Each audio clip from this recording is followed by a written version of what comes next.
All right, we're going to introduce our next keynote speaker. Ladies and gentlemen, David Wentworth. Claudio mentioned how he was introduced as a revolutionary, and he sort of played that down. But you can tell by the way he thinks he is. So my job today is to sort of take that theme as he looks to the future and how things are changing, and try to bring it to a more everyday level. So to start off, we are talking about this change. Everyone's talking about change. So what is happening? What is the change? How an organization gets things done is changing. There's no more of the old way of everything being very siloed, very hierarchical. Instead, everything's more interconnected. There are fewer layers. It's easier to get things done. Things grow from the bottom up. The thing is, that means that learning has to as well. We're moving from a model that's been traditionally, and let's face it, it really has been mostly classes and courses, building things on an ADDIE model. But we're needing to move from that to being a much more agile learning function. We need to think about things in a different way. We need to focus on things like the learner experience, making things more contextual for learners, basically putting learning at the point of performance as part of people's everyday jobs. So why is this happening? What is really going on that's created this sense of urgency and change that's a little bit different than it used to be, a little more intense? Well, the first thing is the millennials are coming. That's what we hear all the time. Millennials, we have to change everything. You stop what you're to forget it. It's all new now because the millennials are coming.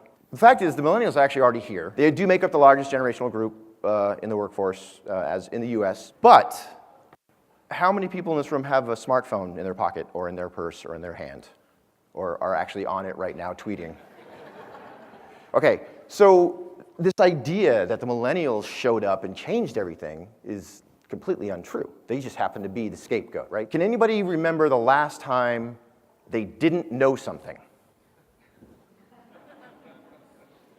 Yeah? How long did that last? There used to be a thing called not knowing. Now, you pull out your phone and then you know. And that's where the whole millennial thing comes. You've got a group of people, a generation of people, and then the generation behind that have no idea what it's like to not know something.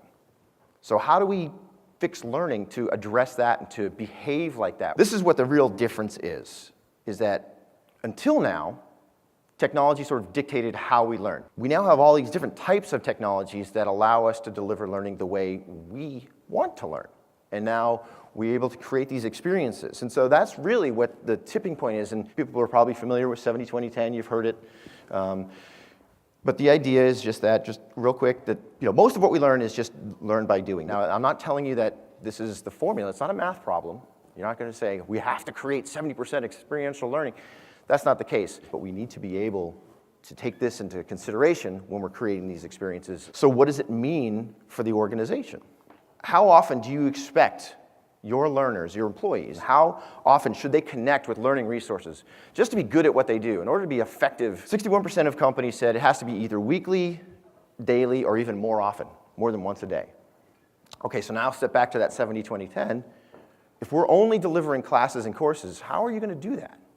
You can't possibly expect someone to take a 60-minute course once a week. We have to think about how do we meet these people in their job and connect them with the resource they need in order to be good at what they do. So the idea is we have to reconfigure how we deliver the learning so it feels like as I'm doing my job and getting better at what I do, I'm learning through these various ways. So we think about things like making it contextual, so basing it on people's role, their actual physical location, whatever their personal development path is.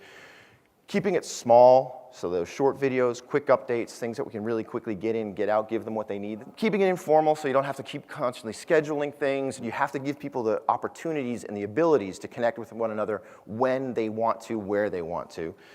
The mobile piece is big, that it feeds into the rest of this. And then the social piece, if you are delivering learning and you're not providing an opportunity for people to have those connections, those discussions, you're missing an entire level of what people can learn from one another. We have to really think about how do we build learning that meets these criteria and build it. And so there's obviously challenges ahead. How do we manage all of this now? We've got all of this content, all of this information that's available. You put a piece of software or a platform in front of somebody, and if the thing that they need isn't right there, they're going to go to the search box. How do we manage that to make sure that we're getting the right materials back to them, the things that they need, so they don't have to spend all of their time searching? The other piece is measurement, and this is a scary one in the formal learning, the stuff that we're really good at, that we've been doing forever.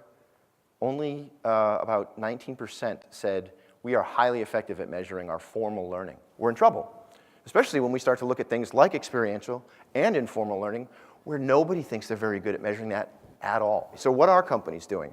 And these are companies whose key performance indicators are all positive year over year. So things like revenue, market share, that kind of thing. So we like to look at those groups and say, are they thinking a little differently about things? Are they doing something different than others? One of the things that they're doing is personalized learning. Personalized learning, there's that is relevant to me, but then there's also the how do I get it piece, right? It's personalized to me because I got to look at it on my tablet, which is how I prefer to interact with learning. 62% of high-performing organizations, those hypos that I referenced, almost 2/3 of those companies say, we do this, right?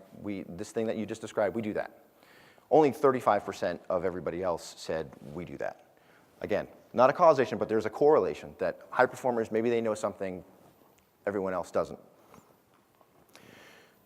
95% of those high performers said that by doing this, because we do personalized learning, it's helped us improve our vision, our mission, our strategies, whatever it is. The personalized learning is helping us achieve these goals by being able to deliver these experiences. The other benefits around personalized learning, 93%, and this is overall of companies, said that it helps the employees themselves achieve their goals, their personal goals. 91% said it helps continuously develop knowledge and skills. 88% say that it's helped, this is overall, right? The 95% was high performers. 88%, this is overall, say that personalized learning has helped improve our strategies and so forth. And then 81% also say that it aligns with what we talked about earlier, the 70-20-10. That, we ask companies, what are your goals? And so you can see that they're looking at redesigning that classroom experience. Let's take out a lot of the stuff that we don't need to do in the classroom and really take advantage of the fact that you've got people together in the same room. Creating smaller content objects, looking at new modalities, increasing the amount of informal and experiential learning. This is what organizations are looking to do. The problem is, no one's ready to do it yet. We're still behind the curve as far as the learning function goes. We are thinking correctly. We're coming to things like this, we're listening to people like Claudio, and we're getting excited about the future. We really want to do this. And then we come back to work, and it's hard. What this means is that we have to start thinking about new roles in the organization as far as learning goes. It's not just a CLO, instructional designers, trainers, the typical learning roles. We have to start thinking of new roles within learning. So that means not only do we need to look for new folks, but we need to know how to manage these types of people. These are the percentages in here, are the percentages of companies that say we are looking for these types of roles. So 54% of companies say that they're looking for UX designers in their learning function. So more than half of companies are already starting to look for these types of people. So the takeaway is that, like I said, it's not the end of the classroom, but the evolution of the learning experience. It's all different. How do these things all work together? And that's the key. They work together. We're going to have ILT.